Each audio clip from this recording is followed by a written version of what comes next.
This is the Final Round Podcast, coming to you live from the FingerLakes1.com studios in downtown Seneca Falls, New York. And now your host, Chris Marquardt. Good afternoon, good evening, and welcome to episode number... Whoops, wrong one. Jeeves, did it again. Never fails. There we go. Episode number 32 on the Final Round. I did that Monday, too. Just completely blew the whole setup. Went through it, mentally rehearsed it, set it all up, ready to go, and when it came time to pull the trigger, completely missed it. But anyway, starting over again. Excited to have everybody along for episode number 32 of the Final Round Drag Racing Podcast, coming to you from the North Park building here at Academy Square. Exciting episode on deck. Stock drag racing star Paul Dilcher going to be joining us on this episode. Jason Oldfield making the long and arduous trip out from Mount Morris to come and be part of the show. Thankfully, the weather hit yesterday. Gave you some pretty decent roads to travel on. Right. Otherwise, this could have been... It was clear today. We didn't have any issues today coming up. So it was good driving. So, yeah, it just made me... I have to say I didn't go anywhere yesterday or I guess today, so it took a little longer to brush my car off getting here. But otherwise, it was a good trip. It would have been a Skype night if it was any different. I waited until about 4 o'clock or so. Waited for most of the snow to get out of the system, and then blew out the end of the driveway. Got the cars all cleared off, so we were ready because there was no chance that we were getting 2 snow days in a row. And when I got up this morning, there was just about the same amount of snow in the driveway as when I had cleaned it all out the night before, and all the roads were still a disaster, and everybody was still well on their way to classes, etc. But I was surprised. I really didn't think that we were going to get a snow day out of it. I didn't know you did get a snow day out of it, honestly. Yeah. I had heard that you guys out east here got a little bit more snow than we did. I heard up Tuck Hill area, they got like 18 inches or something like that. But yeah, I didn't know that you guys got that much snow. Yeah, we got enough to next school pretty much across the board. Yeah, good for you and the kids. Hopefully you enjoyed your day off. They liked it. They were certainly caught by surprise. Alan woke up a little bit after 7 o'clock in an absolute panic. He thought that we let him miss school. Even after we prefaced it the night before, it's like, in the event nobody wakes you up, don't get up early. Right. But Paul Dilcher joining us. He's another guy that is waiting to get rid of all of the snow and get his attention turned to racing. Paul, long-time regular. We got some photos to share from some entry lists from back in the 70s when he was paired up with Bob Glidden, and still very active in the racing community. Getting ready to start here. Opening, you said it was the first week of May that you're going to be starting off the 2018 racing season, right, Paul? Yes, sir. We're going to go to Columbus, Ohio to a NHRA points race. I would say, is that kicking off the Division III schedule at Columbus this year? Yes, it is. They switched it from Indianapolis. Usually they have Indianapolis first, but they always run into bad weather. So right. Yeah, I saw that they finally... they finally wised up this year and moved Indy. I forget when they moved it to, but... Like you said, every year they have bad weather when they're trying to run that race. I think they usually try and run it in April or something, don't they? Yeah, it was April all the time. It was just a little too early. So usually the weather didn't cooperate. Well, you got to be chomping at the bit to get out there, Paul. It's been... absolutely. 2017 was a lost season for you. Sure was. But you were out. 2016, you were out, right? Yeah, we went out twice, and we were having some problems with a new engine, so we didn't do too much. Right. So you took 2017 off. You regrouped. You spent a lot of time working on the car last year, and I know that you got the car running, and it was kind of right at the end of the season, and it was all right. What are we going to do? And I think you just decided at that point we're going to... Ran into bad weather. Right. Every time we were going to go, it rained. So we just put it in the garage and said, we'll wait till April. Well, like I said, I know that you're chomping at the bit to get back out there. It'll be good to see you back out. I know that you really enjoy it, and there's certainly a whole heck of a lot of people that are out at the track looking forward to your return. I hope so. From it's so many people. There's so many people out there that just really love you overall, and love hearing your stories that you have to tell. And I know there's a lot of people looking forward to your return. I guess we still tell a few stories once in a while. Speaking of which, having you on the show tonight is an honor and a privilege for us, and definitely would like to essentially, kind of give the viewers a little bit of background on, your racing history. There's plenty of it, and we got some pretty cool pictures to show that we found online. But when did you start racing, Paul? 1961 at Lancaster, New York. I say that's a long time ago. And how did you get involved in the sport? I don't know. Just always, got attracted to it and really was interested and wanted to give it a try. So one day we took off for Lancaster and gave it a try. Now, I think Lancaster opened in Proceeded to get beat right away quick. Right. Now, Lancaster opened in the 50s, right? So it had been open a few years at that point in time, right? Right, yep. And were you just, like any other, I guess we'll call it young kid in that generation, just into cars? Yeah, I was 16 years old. And so what did you take out to Lancaster? What was the car? Oh, the same old story. I took my mother's car. It was kind of a nice little car, but it was, super slow. It was a 61 Comet S22 with a fancy interior with a console and the bucket seats and all that, but it only had a 101 horsepower 6 in it with a single carburetor, so probably had about a 3.0 60-footer. Right. Well, it was pretty slow, but we were having the time of our life. Now, did you who went out there with you at the time? Nobody. It was just yourself. You said, "I'm gonna get in the car and drive out there and see how I do." Yep, that's it. I just wanted to be there, so that's what we did. Well, that's now. Did you bring the car home in one piece? Oh, absolutely. Well, I'm sure you have heard stories, Paul. I know I have, of people doing the same thing. Like you said, same old story, taking their parents' car out to the track. Yep. And, I've heard stories of, first time I went out, I took my parents' car and won. I took my parents' car out and broke it. So I wasn't going to win with that. It was really slow.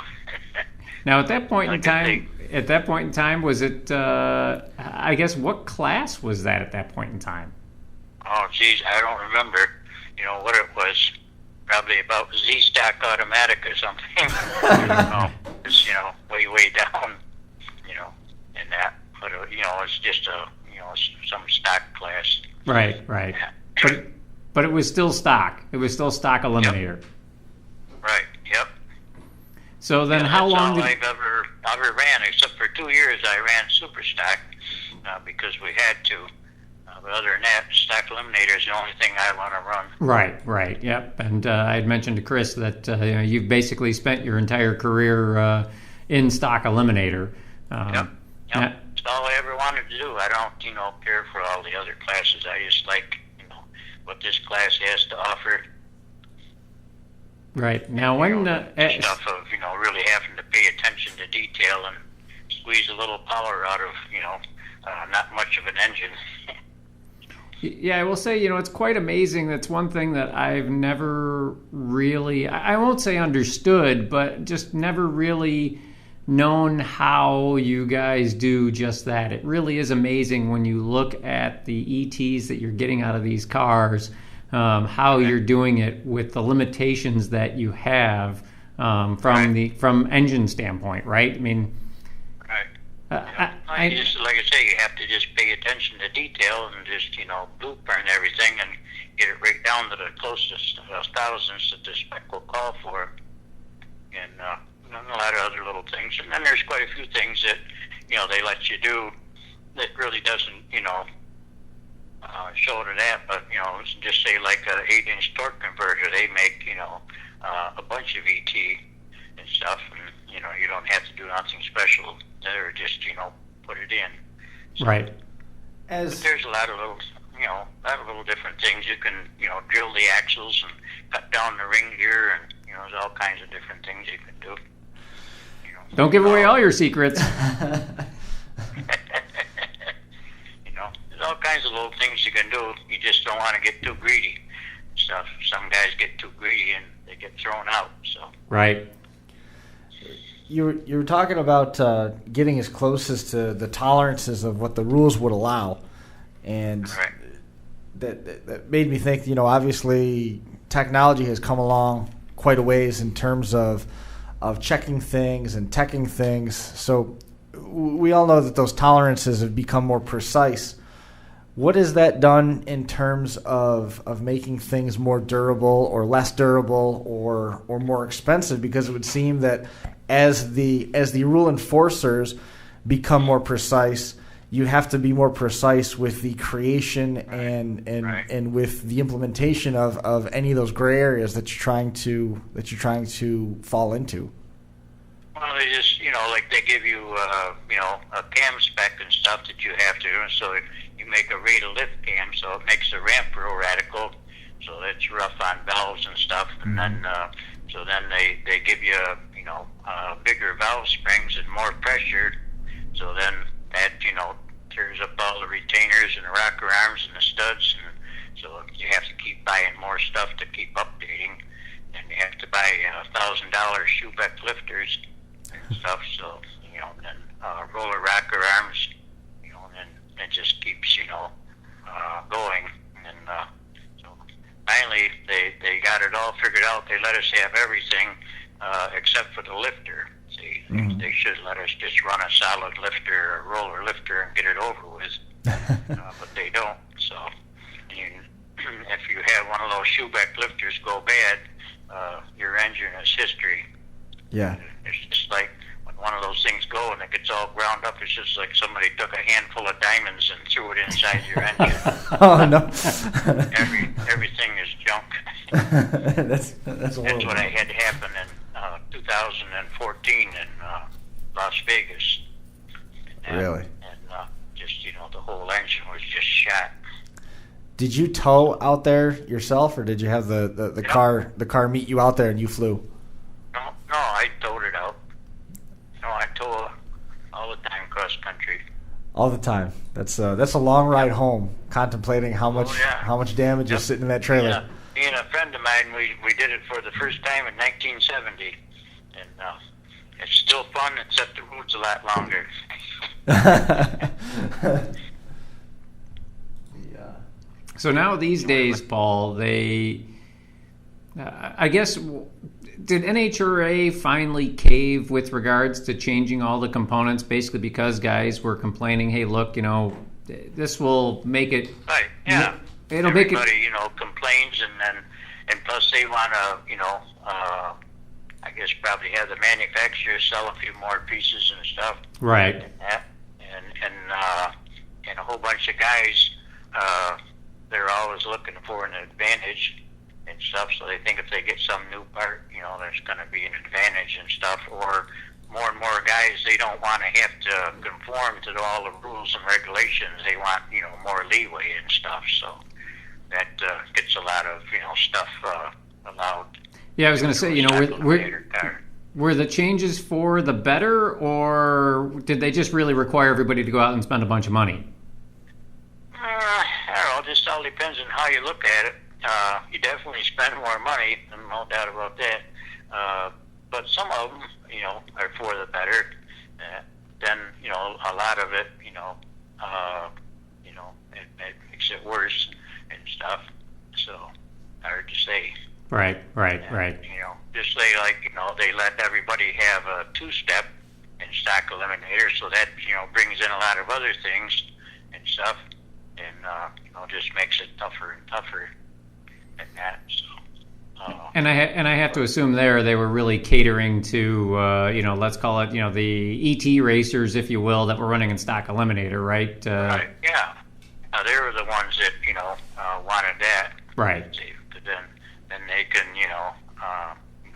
put the guy right to the floor and then just let off the button and go. They don't have to foot race. Right. Foot brake and right. Makes them, more guess it's, probably what you call evolution. Well, Yeah, I have to say that, there's certainly been a lot of that. I mean, obviously in super gas, there's been a lot of that as well. When we started, there was no throttle stops and delay boxes and all the rest of that stuff. And, now we're running, essentially computerized race cars, right? Everybody wants, everything easy to make themselves look good. They have to try to excel by themselves. They're on their own and stuff. So Yeah. So would you consider City Hall? Would you consider yourself a purist then? You want to get rid of all the electronics and just go back to racing the way that it used to be? Oh, absolutely. Silly question, I suppose. Throw all electronic girls, as far as I'm concerned. Yeah, that, definitely Mr. Dilcher is, he's probably more old school than myself. I know that... We're old. I know that we, Phil Harnden and I and Paul joke back and forth. Paul is part of the contingent of stock and super stock racers that refer to us as sewer gas. And when super gas, we say it with love. Yeah, when super gas came around, I mean, I will say that it's a state of mind really racing wise, and the stock and super stock guys generally don't understand why anybody would want to run super gas or super comp, and the guys in super gas and super comp don't understand why you'd want to run stock or super stock. Yeah. Now, to make the comparison between yourself and Paul about being old school, I still think that there was, it seemed like anyway, at least in the early part of the conversation, that your dad was at least encouraging you to take his car to the drag strip, or maybe Paul's mom wasn't nearly as excited about it. Probably not. I don't think I told her where I was going that day. You did tell her? No, I said I don't think I probably told her. Right. Yeah. That because that was pretty common, right? It's we're not telling you. Yeah, a lot of young fellas, did that back then because you didn't have your own car yet, but you sure wanted to go and have some fun and be part of the action. So That's right. Away you went. I ever tell you that story about it? It's not drag racing related, but it's a story along those lines about that kid at Watkins Glen. I don't think so. There's a young kid. They had the take your car to the track day. Oh, right. And you could go and you paid a fee and you got to lap Watkins Glen, and he had this beautiful Porsche, and he was making laps with it, and he stuffed it in the fence, and the safety crew got to him, and the guy was an absolute wreck. He was just a wreck. This young dude with this beautiful Porsche. He must have the world. Anything he wants. And he's a wreck, and they're like, "What hurts? What's broke?" They got him in the ambulance, and he's just beside himself. And he goes, "My dad doesn't know I have the car." Yeah, that'd be pretty hard to go home and tell your pop that you smashed his new Porsche. Yeah, I know. I've heard stories of guys taking their parents' car and towing it off of the racetrack out onto a regular road, and then saying to them, "Yeah, I don't know what happened. I was just driving down the road, and next thing you know, the transmission fell out of the bottom of it." Yeah. So I mean, there's been all sorts of excuses, and I suppose that if you weren't coming from a racing family, you could probably get away with that, but. No. Yeah, I have to say I'd love to have my son call me up and family, they wouldn't go for that. Right. Yeah, I'd love to have my son call me up and tell me, I don't know what was happening. I was just driving along and this happened. But come on, Tim, really? I mean, stop. I mean, the transmission's upside down in the tunnel. Right. Exactly. But yeah, that's pretty common. But getting back, I guess, to your racing history, since we're kind of touching on that. So after you took your mom's car out to the track for the first time, how long was it until you built your first purpose-built race car? 3 days. Nope. Let's see. I think, well, it wasn't a total purpose. It was a street skip car. Okay. In 1964. I had a 57 Chevy station wagon, and because a friend of mine had a 57 two-door, and he ran H-stock automatic at Niagara, so I didn't want to run him, so I got the station wagon, and I could run I-stock automatic. Okay. And that way I could win a trophy once in a while. Right. Now who is the friend with running an H-stock? His name was Bob Mason. Okay. He was from Elba, New York. Okay. I was curious if it was anybody that we had known. No, just, local guy used to go there, and, the only little claim to fame he had was that he won, I can't remember, it was a long time ago. I'm pretty sure it was either the 1963 or 64 New York State Championships. And what they had a deal, Dean Johnson and Cicero had a deal. You go to Cicero the first weekend and race there. And if you won your class there, you go to Niagara the next weekend. And if you won your class there, then you were the New York State champion. Yep. So It's kind of cool. So, yeah, that is kind of cool. I know they've done my neighbor across the street. I know that his, I think I would say, well, I don't know. I mean, he had a couple of accolades, but I know he had talked about they had a tri-state championship, I think. And I think it was at the time, it was Cicero, Empire, and, geez, it was Cicero. Okay. I forget who the other track was. It was Cicero, Empire, and somebody else, and they did something very similar to that. Where if it was a three track championship. So Are we talking Cicero and Esta is the same place? Cicero and Esta is the same place. Yes. Maybe there was an old track that was built there. No. That's just I don't know. How far back we going?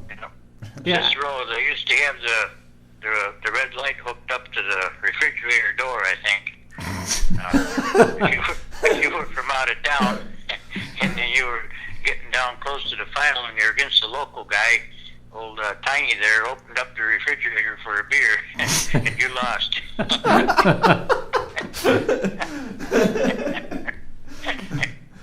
Paul's seen a lot in his 50-plus year drag racing career. Everything wasn't always little white and squeaky clean in the racing world. It probably still isn't. No, for sure.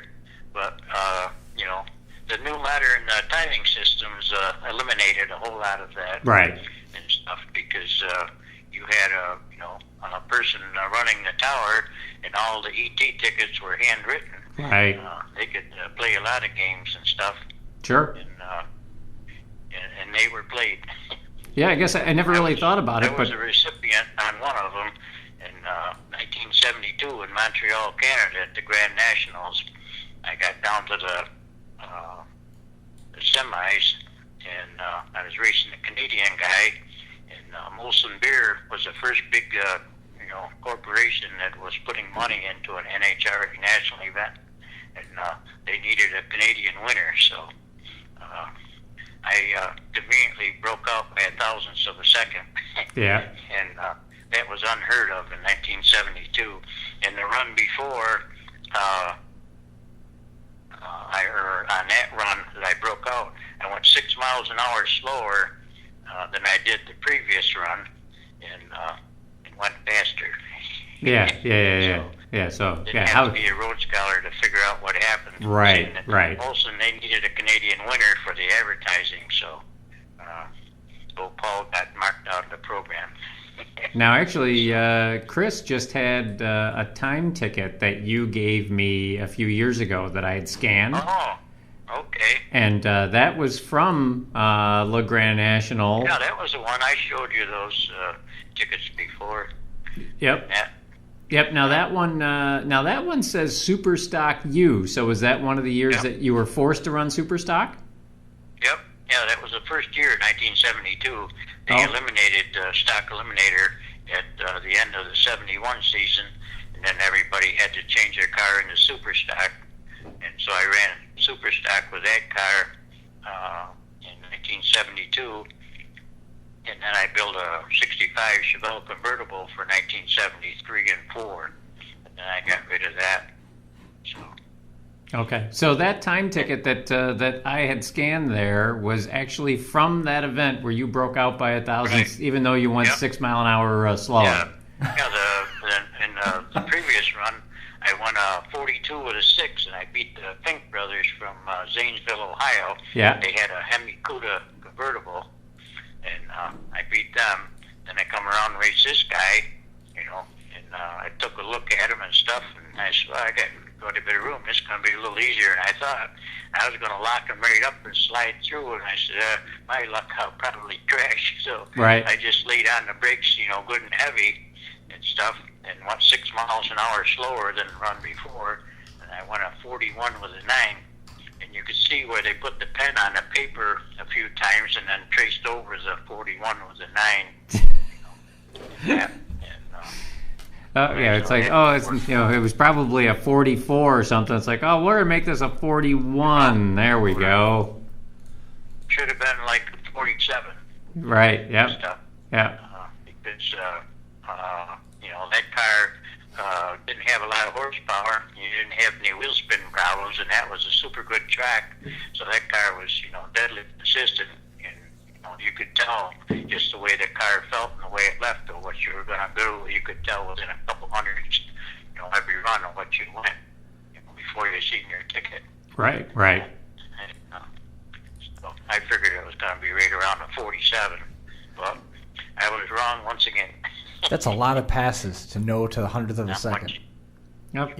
That's impressive. You can't fight shit, so you just had to take it on the chin and load up and go home. Yeah, Paul. Chris was just saying that's a lot of passes. I mean, how many passes would you? I guess what would you say is the most number of passes that you made in a single year? Oh, gee, I don't know. I never, bothered to count. But years ago it would have been a lot. Now I don't do too awful. Right. But I really don't have any idea. But we used to go a lot of times 3-4 times a week back in the 70s and stuff. Right. Yeah.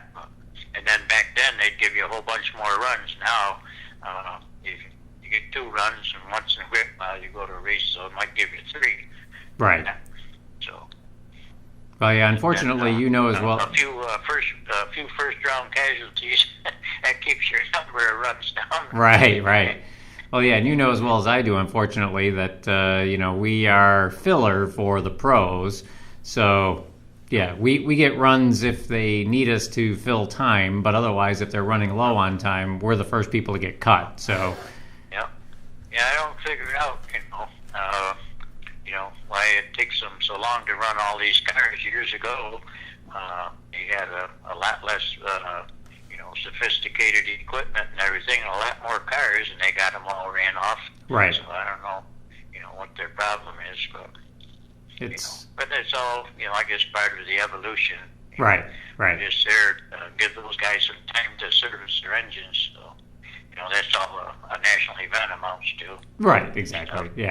Yeah, absolutely. Where if you can go to, like some of those association races, they're a lot more fun, and you can get some runs in, and not have to worry about all the other nonsense. Yeah, you've raced in the Can-Am Stock Super Stock series, right? Yes, sir. Yeah. Like you said, it's a good series. And, Fed's a good man. Another long-time competitor. Hopefully, we can have Mr. Smith on the show here in the future. I messaged him today. I didn't get a chance to talk to him. Interesting person to talk to. Yeah, like yourself, I think he has plenty of stories to tell. Oh, I'm sure he would. So now you built that 55 wagon, and you started running that. A 57 wagon. 57 wagon. Okay, so you started running that. You said in '64. Yep, 64, and then we got rid of that, and then 1966 we got a 57 Chevy 2-door with a post with a 245 horse with a 4-speed, and ran that for 66, and then I built a 59 Chevy 2-door Biscayne, the 283 with a 2-barrel for 67 and 68. And then 69, we built a 59 Chevy station wagon, and that was a big mistake. Because, too big a car, too much weight to get going with a 283 with a two barrel. So I got sick of that and tore that all apart, pieced it out and sold it and whatnot. And then in 1970, me and a friend, we took off for Pomona, California to the Winter Nationals and stuff. And we raced out there, and then I stayed out there for 70 and 71, and then came back here all of 72. And went back out there and built that Chevelle, and then came back here and raced here for 73 and 74, and then I quit for quite a few years. And then 1994, February, I went to Phoenix, Arizona, and bought the player grid that I have now, and then had a guy, bring that back. He had a 3-car, trailer, and he used to haul cars for FJ. He built all those, factory cars in white.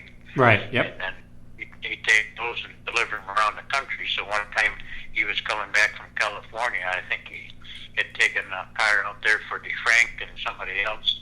And they stopped in Phoenix, picked that car up and brought it back to me. And then I tore that all to shreds and made a race car out of that. So, and we were back in business again. Yeah, now I guess, it brings up so many questions. So as you were talking, Chris was showing various pictures. Now, the one it's one of my favorite pictures of all time, and it's certainly my favorite picture of you. It's you standing in the winner's circle with Wally Parks. Oh, yeah, that was a great day. Now that was 1970? No, 1971. November of 1971. That was the race here at Ontario Motor Speedway. That was a beautiful track stuff, and now it's all houses. Right. Now that was junior stock, right? Yep. Yeah, I have the dubious distinction of being the last junior stock eliminator. Now, how did that evolve? how did you end up, how did stock eliminator end up getting into junior stock, and then that being, made defunct and making you guys run super stock? Yeah. Well, they had stock, and then they had a top stock, and then I can't remember just for sure, how they come up with that junior stock or why, but that was the in thing. That junior stock, was kind of like a cult, back in the 60s and 70s or early 70s, and that's what inspired me, to do all that. And I was infatuated with all these guys, like in Division 1 and Division 3, and then a bunch of guys out in California. There was a pretty good contingent of stockers out there, and that's what inspired me to, see how I could do. And so we did it. Yeah. Now, after it was, like I say, it was like a cult and stuff, and and everything, I don't know, was real important, and it was, you work day and night to make your car a little faster. Right. And, right. The ultimate goal was to be able to run under the national record. You didn't have all the shoe polish indexes. Right. You had to run off a pre-described, national record. Yep. So that was a deal if you could run. And then they gave you a tenth of a breakout too. And you wanted to make sure that you could, run at least a tenth under, and then that way you could use all the cushion you had. Right. Because you could go a tenth under and not break out. So. Now, is it just junior stock that gave the 10th under breakout? Yep. They had that, back then. I don't know just exactly when they come up with that system, but, that's what they were using, like in the late 60s and stuff. Right. So you could run a whole tenth fast and still be okay. Correct. I can tell you a funny story. In 1972 and 73 at Niagara, Dean had a deal there at the end of the day called King of the Hill. And it was $300 winner take all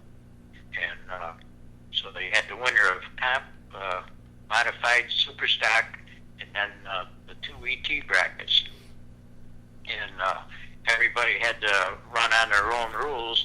So usually the cop or the modified guy, they didn't have all the bulletproof parts like they have now, so they used to break a lot. So they might break, or maybe they couldn't quite run the record or something. Back then, one of those cars, was hard, and a lot of times the traction wasn't all that great in Niagara.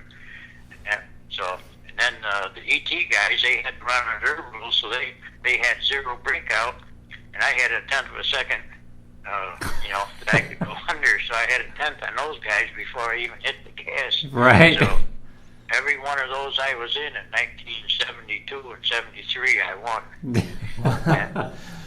So it was nice. It was, like $300 falling down out of the sky. Dean Johnson, to his credit, he paid, awfully good money, for back in those times. And he had a sliding scale depending on how many cars. He paid like 150 on up. And then, he'd have a lot of big races there where you have all these bookend shows and stuff. And on those days, he would pay $500 for super stock, and then the $300 King of the Hill. So there was quite a few Sundays, in 72 and 3, that came out of there with $800 in my pocket. And that was that's good, like today's money. money. In 1972. Yeah, so, I mean. Chris just was saying that $800 today, if you won an eliminator and you won $800, you'd be pretty happy with that. I mean, $8,000. Yeah, I mean, everything is at least 10 times more expensive as it was back then. Right, and it's just crazy. And that was no place you could even get close to winning $8,000 on a Sunday afternoon in drag racing in 2018. Right. That's the inflation rule went the opposite direction in drag racing. Prices went up, the purses didn't. Well, yeah, and that's right, why. Yeah, that's the sad part. All your operating expenses and traveling expenses and the price of your car, is just completely, gone out of sight, but the payout has gone down and stuff. And the sad story is that race I won in Ontario in 1971, I won $7,150, and if I was to win a national event, about 3 days from now, or just say they're running Pomona right now, they just started time trials today. Well, just say Sunday afternoon, I won that race, and that I couldn't win $7,150. Wow. So that's pretty pathetic. Yeah. I mean, as we were on the phone here, I just did the quick calculation using an inflation calculator online. So $800 in 1972 money is $4,765 in 2017 money. Not the way I look at it. Right. You look in your everyday life in your MHRA world, and everything is 10 times more expensive. Right. And like your entry in 1971 was $30. Now it's $340. Right. And your membership was $10, and now it's $69. Plus they have $50 permanent number for you to disguise as another part of the membership, and that. So it's a lot more than 5 times. Yeah, and you don't get the pin patch and the decal anymore. No, that's it. You used to get a lot of nice decals back then. Right. A lot of nice T-shirts and stuff. And we used to, cherish. We go to Montreal, and you get a Hooker Headers T-shirt, and it had "I love my Hooker Headers" in French on it. Yeah. And we used to think that was, pretty neat. Now, just the way it looked and stuff. So, and a lot of nice thing, or like you get a piece of oil, or somebody give you this and that and the other thing, and manufacturers are coming up and giving you parts and stuff and whatnot. So, everything was different back then. You talked about getting the nice decals and everything. This is a picture from, I think we said it was 1972. The 71 on Ontario Motor Speedway. So I see Rossi transmissions on the side of the car, hooker headers, STP, Excel, Marathon, Mr. Gasket. Were these all contingency sponsors? Those all, I got everything for free. Wow. Jack Davis at Hooker Header used to give me anything I wanted. Headers, gaskets, collectors, primary pipes, secondary pipes, and, anything I needed. He just give it to me and stuff. And that, and then we used to get Krager wheels and stuff. One time when nobody could get any of those, it was early 1973. Nobody could get any of those super tricks, and everybody was, just chomping at the bit to get some of those super tricks. And so me and Val Edwards went down there and talked to this Ray Lavely man at Krager's, and got put on a deal and stuff. So I had to go back down there a few days later, and I borrowed this guy's pickup truck, and I come back up the 605 freeway. Boy, I thought I was king. Boy, I had 12 of those in the back of that pickup truck. Boy, I thought I was somebody special. Wow, that's amazing.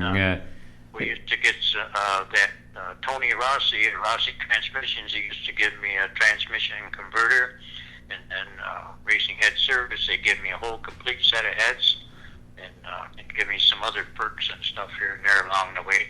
They were real good people too. And what the heck was Monroe Shocks? They used to give me shocks. You get all kinds of stuff, and everything, to keep you going and stuff. Nobody, gave you any money, or, some people probably did, but I didn't. But I could get a lot of products and stuff, and just made it, a lot easier and less expensive to put your car together. Yeah, I mean, you're going to be spending the money on parts anyway, so what's the difference if they give you cash or they give you product, right? Yep, that's it. Yeah, that's... Because product feels like a win. Cash is one thing, but product, it's right off the list, right off the bat. I don't know, there's a few other things, I can't remember them all right now, but we used to do, real well, on the product deal. Now we used to get a case of Valvoline oil once in a while. We knew a guy that worked over at the warehouse there in Santa Fe Springs, and they could, give away a few cases here and there. So this guy, he put a case of oil and a case of transmission fluid on the dock for us, and we drive over there in the afternoon, and he calls, come on over, and sitting on the dock waiting for you. Okay, go over there and throw it in the truck, and away we go. So, yeah, it's crazy. I mean, it really wasn't that long ago, Paul, that when you went to an NHRA national event, that you would take your competitor's entry and go down to Manufacturers Midway, and you get all sorts of free stuff, right? Oh, yeah. Yep. You could get all kinds of stuff. And but now, Manufacturer Road looks like a ghost town. Right. Stuff. Hardly anybody there. The Army... The NHRA has scared them all away because they, charge them way too much money for parking there. Right. And, right. The only reason there's a few things there yet is some of them have all band together. And Jennifer McCormick, she has a business, and she takes takes all the stuff for different companies. I don't know. She's got 4, 5, 6 of them or something. Yeah. And she sets up a display with all these different companies and stuff, and then they only have to pay one charge. Right. Then they split that one charge between 5 or 6 companies, and it's not too bad. Yep. So then they can sell some things and come out a few dollars to the good. Where NHRA charges them so much, they got to sell a ton of stuff before they even break even. Right. And they charge them for all those banners that they tie on the fence. NHRA charges them for all those. So those guys have a rough way to go. Yeah, it's definitely tough. Though the U.S. Army has done pretty well recruiting people at NHRA races over the last decade. That's for sure. I don't know how the recruiting is going, but they sure have made a big presence. So I'm sure they probably, got a bunch of fellows to sign up and stuff. I'm sure they have. They've been part of that for a long time. Yeah, they haven't left.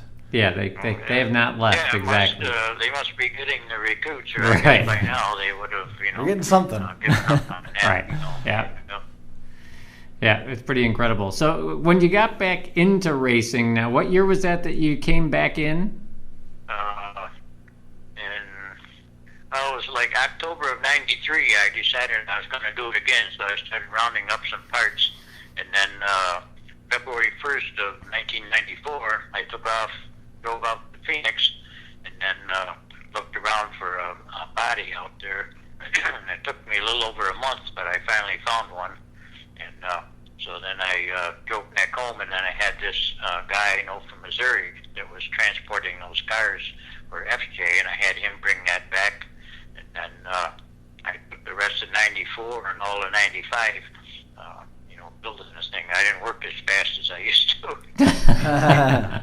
So then we came out in April of '96. We brought that Firebird out. Okay. That's this one here. Yeah. That's the white car, right? Yep. So now the question, Paul, is why a Pontiac? You were a Chevy guy up until you decided to temporarily hang it up. Just, it had good specs, and I figured it would be a little less expensive to put that together than Chevrolet. So that's why we did that and stuff. Now I would say that's the thing. Then that's the thing with stock eliminator. Then we started spending a lot more money. Let's say that's the thing with stock eliminator that's really important, right? And you've seen it time and time again, where it's important to see how NHRA rates the motors for the cars. Absolutely.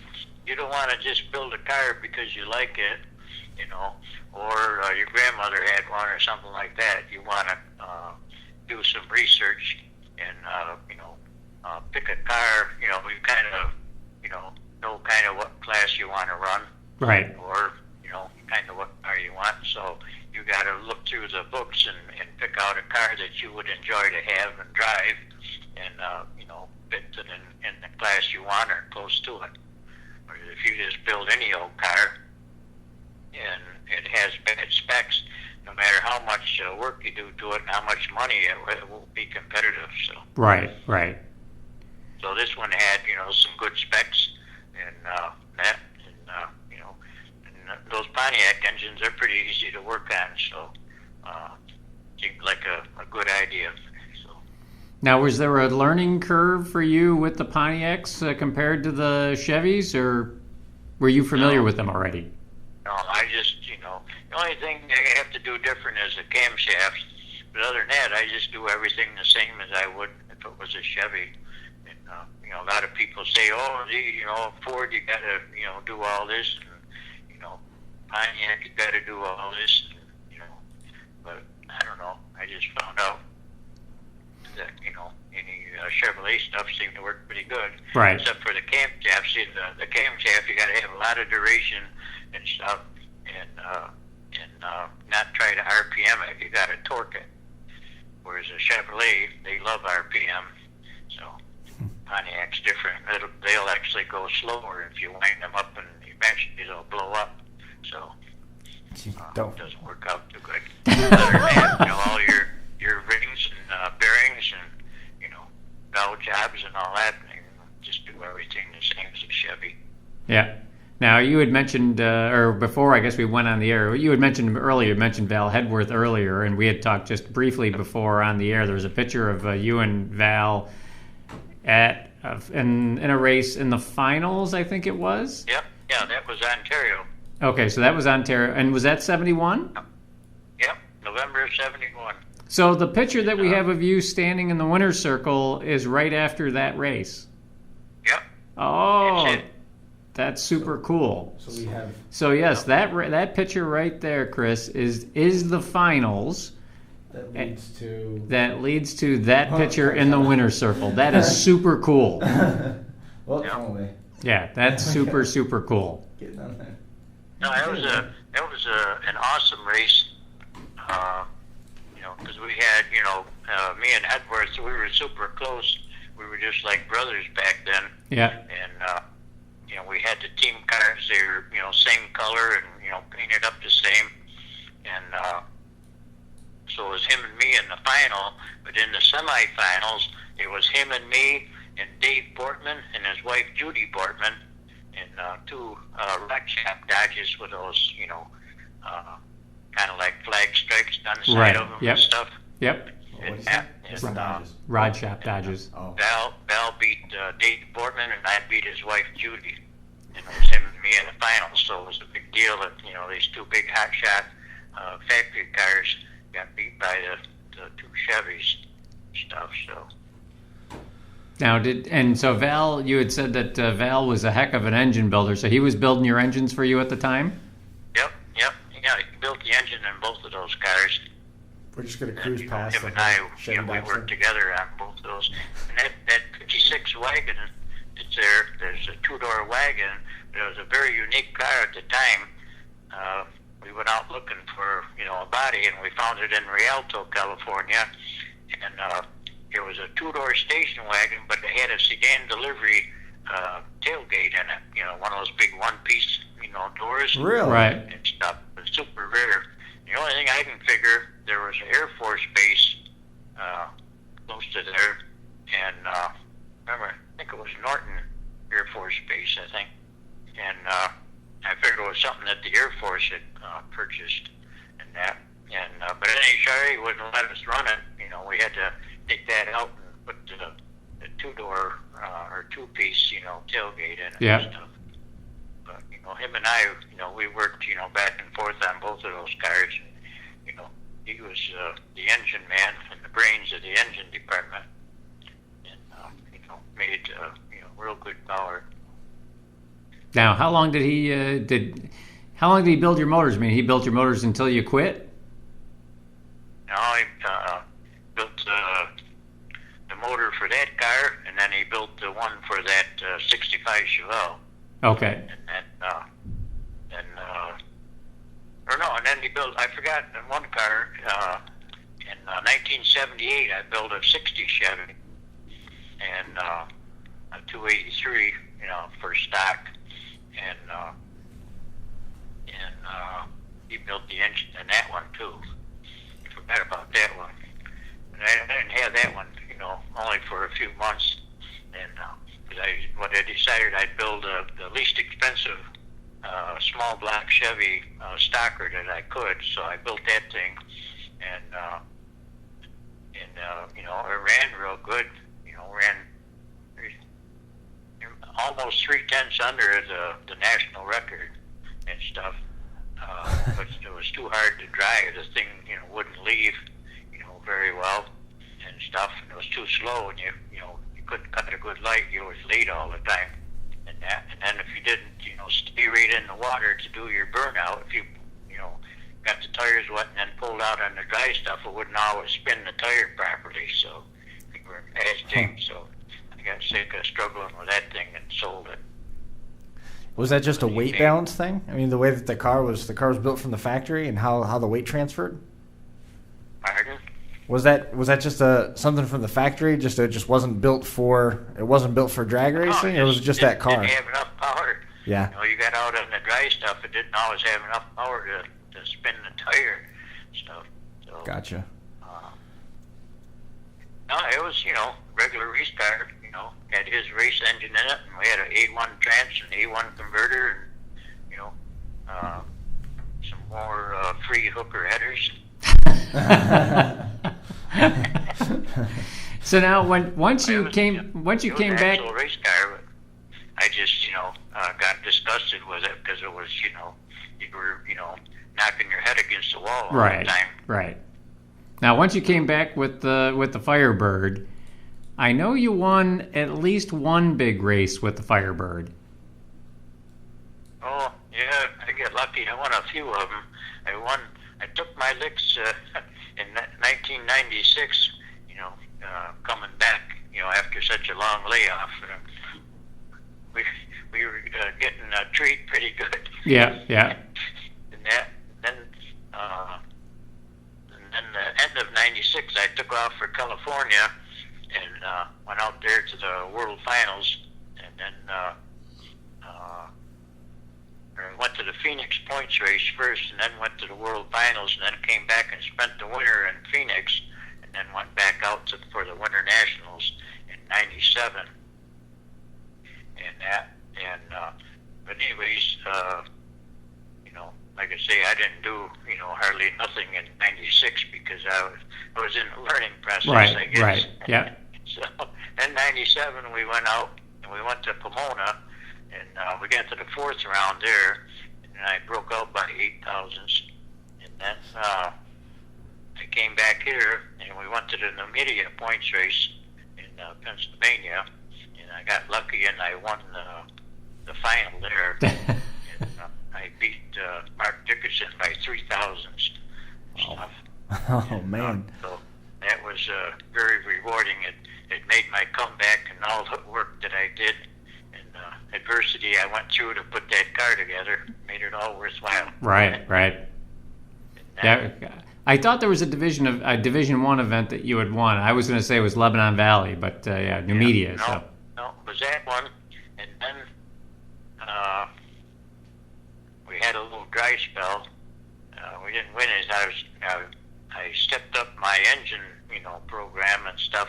And I was going fast, and I was worrying too much about qualifying and wasn't paying attention to the tree. Yeah. We were qualifying good, but we weren't, going any rounds. So then, was it 2000? We started out. We went up to Rockingham, and we were number one qualifier. And then we came back from there and didn't do too much, a few rounds here and there. And then I went over to Grand Bend, Ontario, and I won a IHRA national event. So that made me feel, pretty good and stuff. And we beat, three tough guys. The last 3 rounds were tough. But so Chris has a picture of the qualifying list from 1974. Was it Chris? Yeah, 72 Ohio. So 72 Columbus, the qualifying. 72 Spring Nationals. Right. So you number 4. So you had mentioned, qualifying number 1 down. Was it Richmond? Is that where you qualified number 1? No, Rockingham. Rockingham. That was with a Pontiac. That one there from Columbus, that was with that 55 Chevy. Yep. In 1972. Right. So, being number 1 qualifier in stock and super stock is very, very difficult and is certainly very prestigious, right? Yep.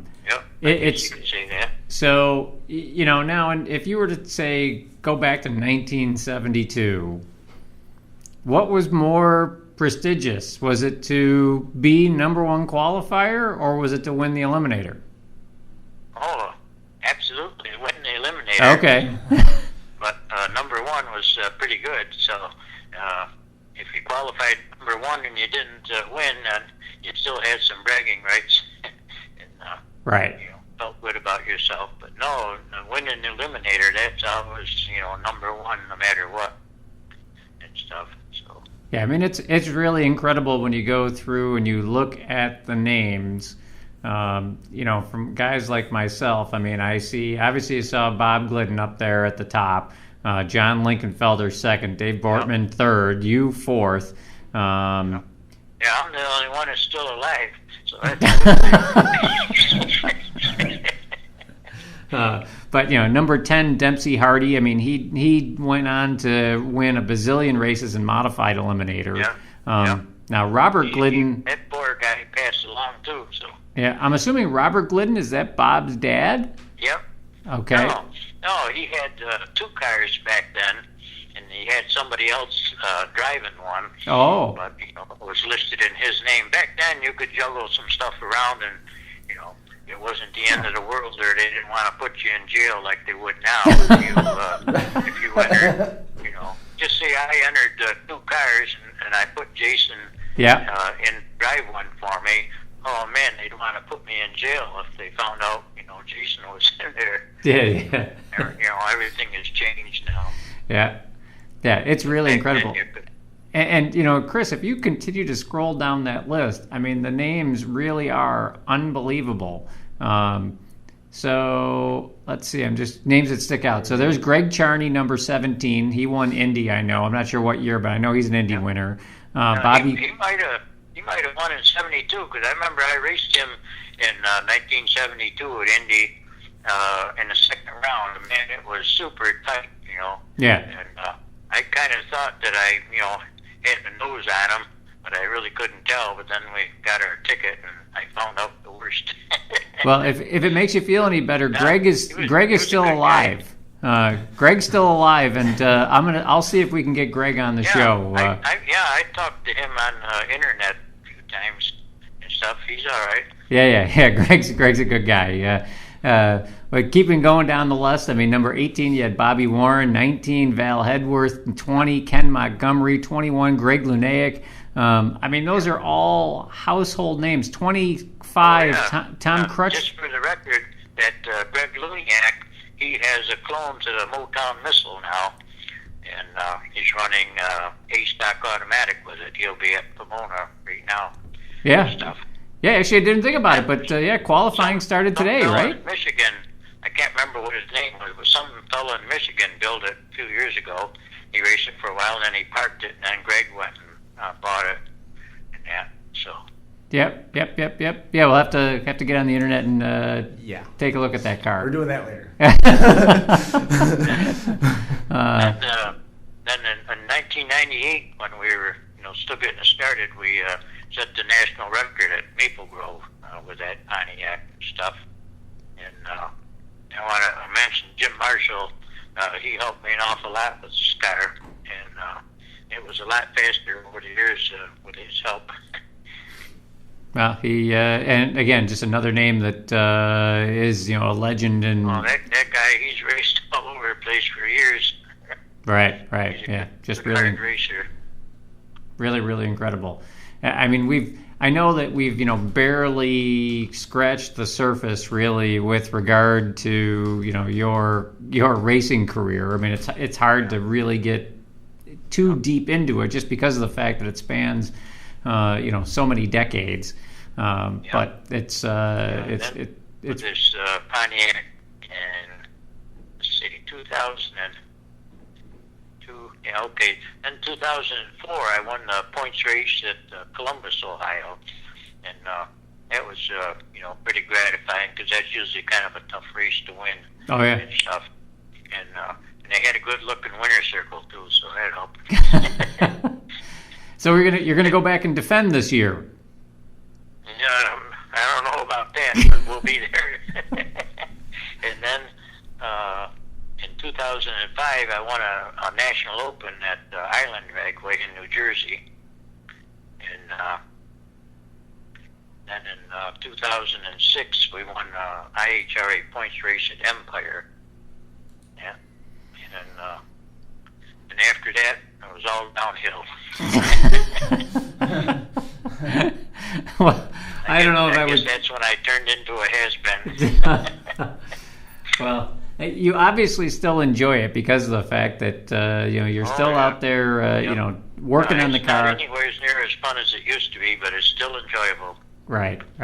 Yeah, you clearly still enjoy it, and like I said, I know that there are a lot of people that are really looking forward to you coming back out to the track this year. So, other than Columbus, what's get that old man out here. I want him first round.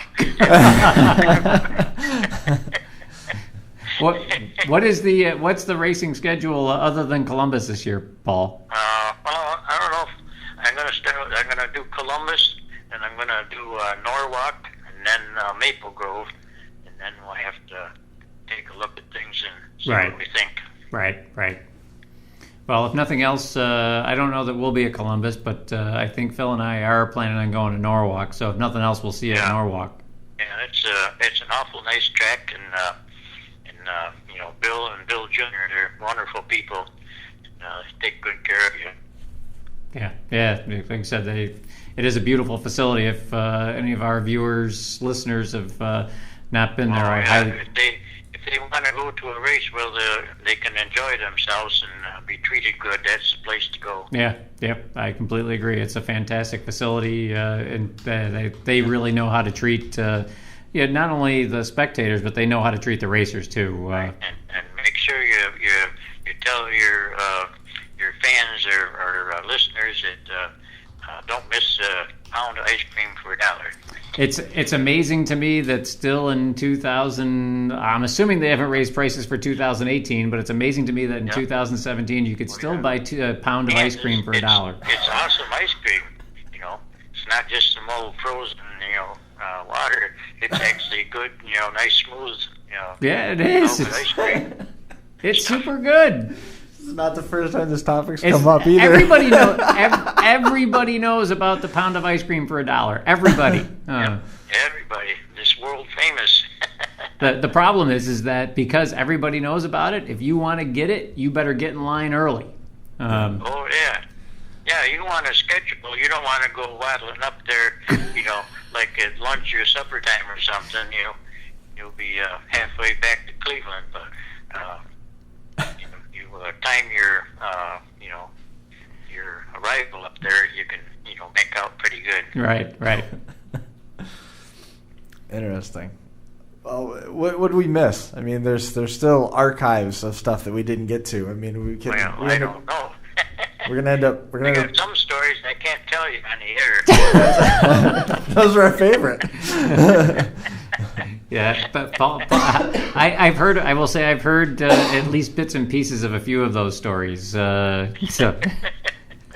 is it true that those aren't fit for air? They are not. Well, probably not.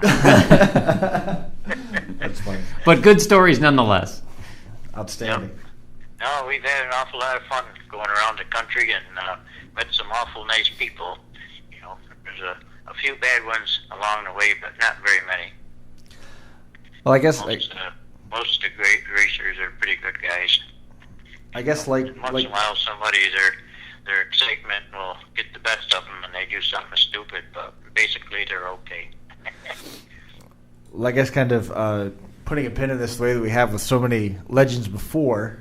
This is going to turn into a 2 or 3 part episode with multiple return trips planned, easily at this point, because there's so much that there's some giant gaps that we never got to. Oh, absolutely, yeah. All the stuff that's going on in the 80s, the return to racing, right? The changes from where it was then to where it is now. I mean, there's so many different topics that we couldn't cram into the hour that we had together.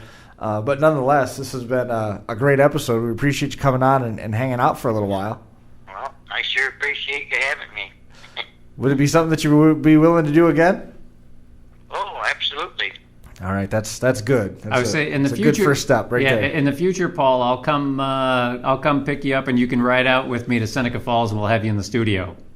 Okay, it'll work. I haven't been to Seneca Falls in a while. I used to go there once in a while. Well, there used to be some good antique shops there. There still are. There still is. There still are. Yeah. I think they've made. Jimmy Stewart, is he still around there once in a while or not? I don't think they have that old of antiques anymore. Yeah, well, we'll bring you up here. We'll buy you dinner, and we'll bring you on the show. Okay. Thank you very much. Have a great day. Thanks a lot. Thanks, Paul. Thanks for coming on, Paul. Yep. Bye-bye. Yep. There goes the one and only Paul Dilcher. Great appearance. We appreciate him coming on and hanging out with us for a while. It's always cool to catch up with the guys that have the stories like that, because it never fails that they tell us for a few minutes about some of their stories, and we get branched off in all these different directions. Right. And anything that we'd planned for a script, there's not even a reason to. I mean, we didn't really do much one for this one. Just said, let's see where it goes. Right. We hit on a ton of topics and left a lot of stones unturned, and we are going to have them up here again. There's no doubt. Yeah. We have to. Yeah, and I knew darn well that there was going to be no issue of filling the hour. I was hoping that you didn't have somebody else already scheduled to kind of fill in 15 or 20 minutes, because I knew there was going to be no reason to try and get anybody else on the show for an hour. And yeah, we'll get Paul into the studio here, and like I said, I'll pick him up, and the two of us can drive out, and we'll get him to tell some pretty good stories. over dinner when the mics are off. Well, we'll try to see if we can get to tell some stories on the air, too. Yeah, some of the family-friendly stories or non-family-friendly stories will probably have to be left off the air. Well, we'll certainly have to do it again. Just want to remind everybody that we are going to be on next week. That's the plan. Anyway. As we're going to shuffle weeks with 31st Lab, we're going to be back again next week. Jason's going to be traveling to Minnesota, right? Said, yep. On the 22nd. We're in Minnesota tomorrow about 5 o'clock. Oh, okay. So if you need me to pick anything up, I'll bring it back for you. So Jason's going to be out of town, so we're going to shuffle things around a little bit so we can be back in the studio on the 15th. And we got some guests already in the queue for that. And then a reminder, the first weekend of March 3rd and 4th, Finger Lake Speed World. We're going to be out there live with that. Gassers are going to be out there for that one. Western New York Super Yacht Association is going to have the elaborate folding table that they take to all of their at-large away from the racetrack appearances. That'll be set up in full, and we're looking forward to that coming up around the corner. Obviously, if you have a car that's together enough that you want to put it on display, there are still openings available. And basically, if you show up at the door, they will find some place to put your car. And it's a great opportunity for sponsors, and it's a great opportunity to get in front of a new group of fans, really. I mean, over there in Auburn, it's almost no man's land for drag racing because Syracuse doesn't come quite that far west, and Empire doesn't quite go that far east. Right. So it's a nice opportunity. Gassers had a great time last year. Gasser Racing Series was very well represented. I know you spent the day there. Yep. Doing all sorts of different stuff. You even got a chance to drive an RC car. I did. Yeah, I have to say I'm really looking forward to going back this year. It was fun, and looking forward to going back and doing the show from there as well. Well, it's right around the corner. Again, that's March 3rd and 4th at Finger Lakes Mall in Auburn. It's easy to get to, right on 5 and 20. I think that is going to do it for episode number 32 here. Again, big thank you out to Paul Dilcher coming on and hanging out with us for a little while. It's always good to catch up with the folks that will pave the way for the racing world. It was a great appearance there. And it's going to do it, putting a fork in this one from the North Park building here at Academy Square. We appreciate all the folks that tune in and listen every week. The plan is we're going to be back again next week on the 15th of February. We will see everybody then. This has been the Final Round Drag Racing Podcast, coming to you live from the FingerLakes1.com studios in downtown Seneca Falls, New York. We'll see you right back here again in 2 weeks. Thanks for watching.